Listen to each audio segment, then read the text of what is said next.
We know that budgets are getting squeezed. We know that a lot of the middle of the skilled market is disappearing. Are there any signs of optimism? The biggest sign of optimism I see is in the non-traditional markets. And because of the costs coming down and because of the technology and automation, it's allowing more people to create content. And to me, the skills of people that can create that content, they're complete new channels of distribution that they can create a very valuable annuity and own their content. I mean, as we saw in the mid-'90s, as the studios were allowed to now own the production, there are very few standalone production companies that own their content. And you talk to a Buna Murray or an ITV, they don't own a single frame of their idea, their work product. The studio buys it all. And with the ability to distribute, on the internet and leverage YouTube and other channels that people are creating, the paradigm can shift. And as the studios are making it more expensive, where they're not front-ending as much of the productions, now people are looking at it and saying, maybe I have a great idea, maybe I create my own YouTube channel that could take off. And a lot of companies are doing that on either their own streaming properties or leveraging the traditional YouTube and other aspects like that. And they can build their own content, own their own content, and not be tied to someone else being their benefactor to make production.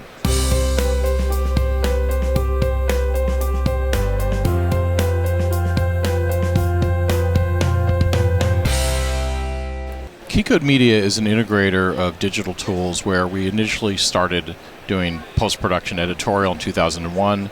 Around 2008, a friend of mine invited me to see the TriCaster at NAB, and I fell in love with the concept of anyone can be their own favorite television station, and we learned broadcast. And we've pivoted into there as well. We've integrated into AV, but a lot of it's IP, education, and support, and allowing clients to make good decisions buying technology products. Who are typical clients? It really ranges from the standard editorial editor who purchases a system and rents it back to the show, all the way up to a large studio. We're having a lot of larger social media influencers, a lot of social media companies, a lot of corporate, a lot of worship. So there are really two buckets that I look at. One is the vertically integrated, that media is their business, be it an editor or a full production company or a broadcaster. And the other is that horizontal area where a corporate educational facility build in media tools to get their messaging out. Where's the market right now? The market's really moving. And the problem the broadcasters are really challenged with is just the advertising dollars are going down, and the amount of people that are viewing broadcast in the normal traditional models that drove the advertising model is disappearing. And they're all really struggling to find new ways to go to market, and between ATSC 3.0 to web streaming to just being able to fill the content for selling the commercials, that's a real struggle.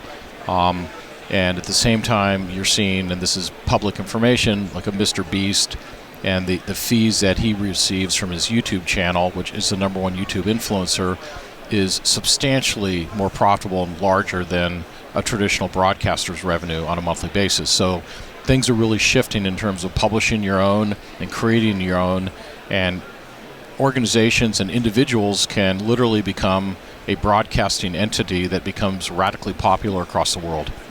What trends in media production are you seeing? You've already talked about the fact the market is broadening to areas that we've never seen before. But what trends are you seeing? What equipment or what facilities are hot? People are looking for automation, but there isn't really anything that's pivoted, such as when the nonlinear wave happened in the early to mid-'90s.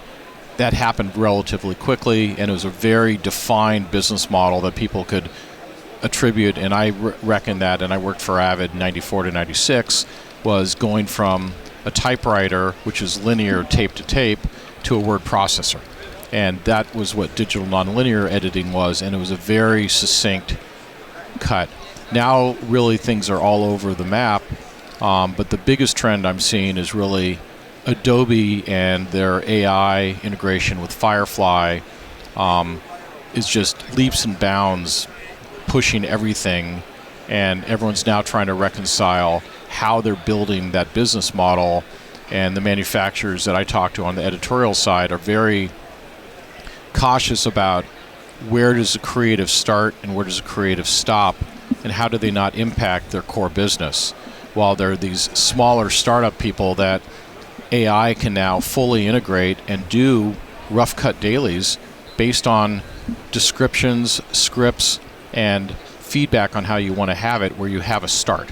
And that automation is the trend, and what automation brings is less labor. And that's really, trend number one. Trend number two that I'm seeing, and you being in Los Angeles, is, Los Angeles for the creative community is a borderline depression. Georgia has credits, I think, up with the logo 40% against the production for tax credits. New York, New Jersey, Vancouver, Canada, Toronto, and the studios are chasing the ability to have the lowest cost of production. Another aspect we're seeing is, they'll fly a complete staff or talent staff, actors, to Australia and produce a show over a couple weeks, all with local talent, and then they edit and they finish it, and the editors are 50 cents on the dollar compared to professionals in the United States. So, and this is happening because of the pressures that are really driven by the studios and their business model, and their traditional model they had is not getting the same levels. Companies like Warner Discovery, and the line items that production companies are able to now deduct against their business, how much upfront money they have to put to start a production, how many shows that the studios are going to buy, all of that's been reduced. And that to me is, we had a big run of content with the streamers, and everybody really threw the business in there, and it seemed like the golden age was going to continue forever, and then it just stopped, because at the end of the day, economics drives everything, and if there's no cash to build that business, there's going to be contraction. And as always we've seen over the years, the studios will really ramp up and ramp down, and there's no real gradual fit. It's very reactive, and I think the community, especially in Southern California, is really being devastated by the changed economics on a traditional model that we've seen for the last 30 years. Where does AI fit into all of this? The studios are looking at leveraging AI every step of the way on how they can reduce costs. Not all the AI is fully there, but the level. I was just talking with NVIDIA about their Maxine objective, and imagine having AI where my voice now, you can push a button and have me distributed to 65 different languages with the tonality and language and lip movement derivative of leveraging the NVIDIA technology is unbelievable, and it's empowering but radically scary, because there's whole segments of people that have been in the dubbing market, and I'm more excited by it as a consumer because of the capacity to get more content that's more professional, and it lowers the cost of being able to create that. So I see AI as an unbelievable tool of automation. One of the reasons we brought Michael Cavanagh back, which we're really excited about having him on our team, is really spearheading a lot of those initiatives of automation, AI, and where that's fitting. But there's no real easy button of anybody yet having that magic bullet, like the avid media composer that just sort of just took over Hollywood. AI, they're pieces, and people are trying to figure out what can work, what can't. How am I dealing with security?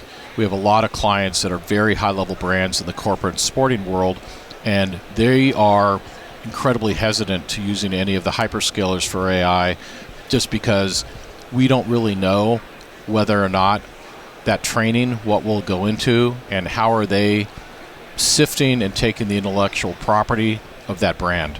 So there's a lot of unclear areas. There's a lot of levels of how's it going to be legislated. But then additionally, as we know, bad actors can do anything. Which is just incredibly depressing when you think about it.